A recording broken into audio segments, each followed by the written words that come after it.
I'm 22, a uni graduate in video game development and design, and formerly unemployed. And right now, I'd sooner be found dead in a ditch than hustling for any job paths available to me. This is because the current game market simply fucking stinks. In terms of its ethics, in terms of philosophies through which the video game industry operates, which as a whole is just like a miniature version of society in general. But we're not going to delve too much into that. We're going to try to keep it video game focused. So those are some pretty bold claims. I know to a lot of people I probably just sound like an entitled, cynical, spoiled brat. But I mean, maybe I am. Maybe I am. But I've seen plenty of I've just seen too many individuals that are like have no problem in tossing themselves to rob people's feet at the feet of a disgusting multi-million corporation, metaphorical feet, right? Friends of mine even. And I don't hold it against them, but it does piss me off quite a bit. So I want to talk about four major issues that I have with the Western video game industry, and why, yes, I'd rather be jobless than joining in all the fun they're having. So starting with hyper competition, the so-called rat race. This refers to social pressure of finding a job or a higher position, on intricately curating your portfolio and posting these pretentious LinkedIn publications about you're so proud of achieving X and Y. It makes me sick. It makes me want to shove my shoe down people's throats whenever I read those. And this includes behavior like accepting payless internships, positioned on companies with questionable ethical background, or those who treat you like shit on job interviews, as well as unpaid practical tasks, like criminal. I feel the power balance between employee and employer is way off, precisely because people are so desperate and willing to be treated like dirt. If I gotta pass 3 separate interview stages and my CV isn't even being reviewed by a human, and on top of that, I have to put my spare time into doing these unpaid practical tasks of free work, why bother? I cannot think of a single company that is worth all of that, that is worth me doing all of that. And my second point is specialization. I think this is where I'm going to lose a lot of people. There are a lot of people also that think the way I do about this. I've kind of talked to a lot of similar-minded folks, but I've also seen that it's not the norm basically.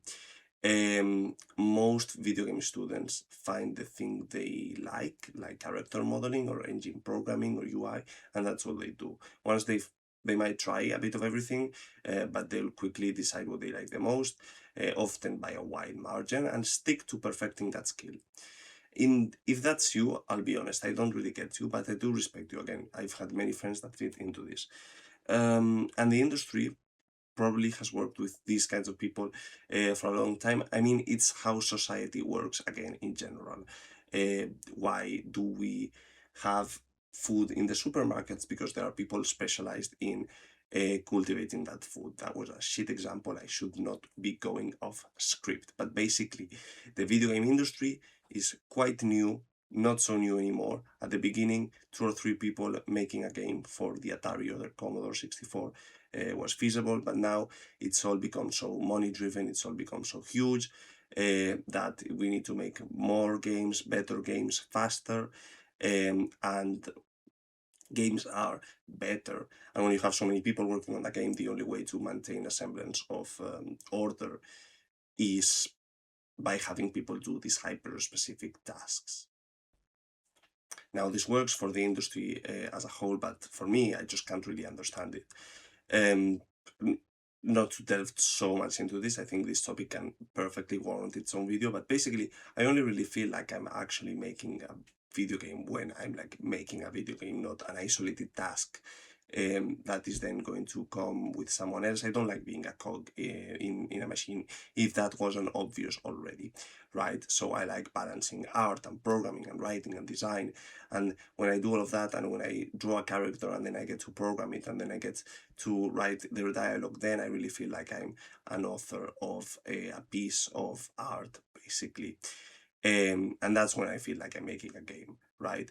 But fear not, you can still do that if you become indie games. Indie games are so popular right now. Why not make an indie game? An indie game like Hades 2 or Silk Song or Claire Obscure or Mina the Hollower, right? None of those are indie games. None of those are even fucking indie games. And that's another point. What are indie games nowadays? At least 90% of what people think is an indie game, I would not classify as an indie game. Indie games, they've uh, they've become double A games. They've become industrialified, and I'm not speaking of the quality of the games in general. And I'm not shitting on the games. I'm saying it's not like they used to. It's not like it used to. It's not a fair comparison to how it used to be. Uh, Silk Song wasn't made with the same budget as Hollow Knight. Um, Hades 2 wasn't made with the same budget as Hades 1. They weren't made with the same. Mina the Hollower was not made with the same budget as the original Hollow Knight. The original Hollow Knight was kickstarted. Yeah, companies tend to grow, hire a bunch of people, all doing hyper specific jobs already. The Game Kitchen, the Blasphemous 2 was not made with the same budget as Blasphemous. I saw job hirings for like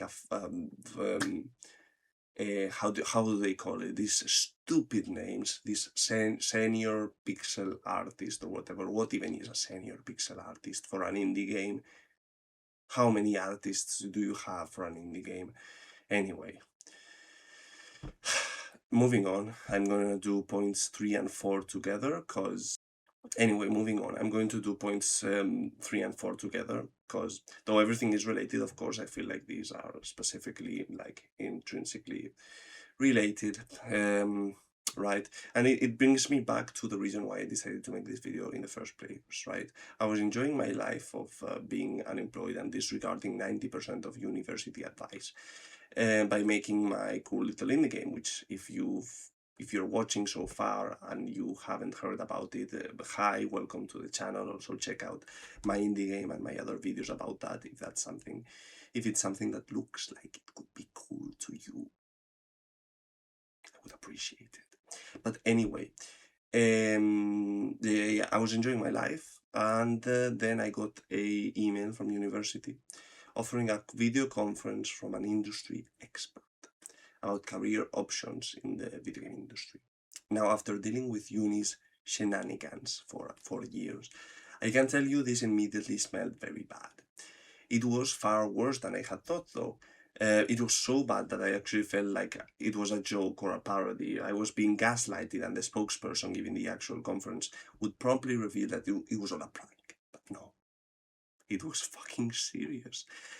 So I'll tell you how the conference went. In the first 5 minutes, the spokesperson asked us about our specialization and defended the importance of catering to companies with a portfolio that we could easily create nowadays, looking all cool and fancy using AI tools. Did she mean making the portfolio with AI or making the pieces of the portfolio with AI? Both. Told you it was worse than you thought. She discouraged the idea of anyone following their passions and looking to go into their studios that they might want to actually work, and instead said we should all just apply to mobile studios since they pay better. Some people have a problem with it, but they pay better, which is how she immediately disregards all responsibility from being part of this predatory operation that her studio is probably working on. So this all brings us to what my actual 2 points for disliking the industry and taking the choices that I'm taking, which are it's too AI slash mobile focused and money focused. I've observed that, ironically, most AI pros and AI defenders are millennials, while younger people, in my experience, are more against it. Now, is it only because they are on the receiving end of not having a job?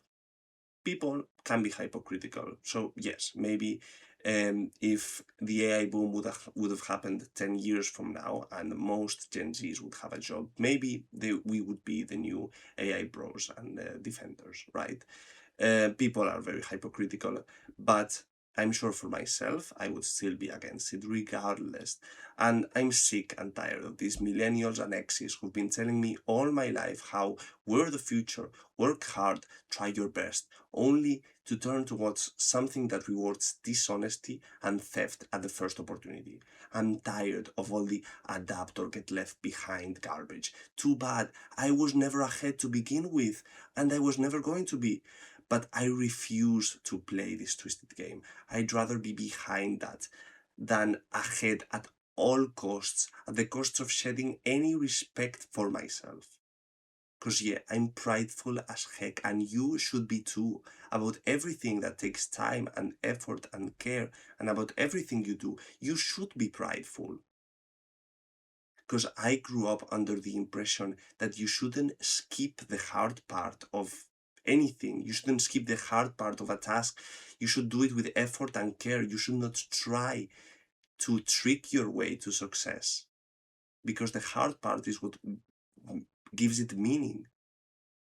As this lady loved to say, how if you go to work on Microsoft, they'll force you to use Copilot. So you kids with your silly anti-AI movements, you just leave it behind, because when you go into work for Microsoft, they're gonna make you use Copilot. So it's a lost cause, right? Bruh, I'd already be out slamming the door behind me if I would even apply to Microsoft to begin with, which I fucking wouldn't. Now, before I continue and I piss off the very people I'm standing for, I understand that you might be desperate for a job.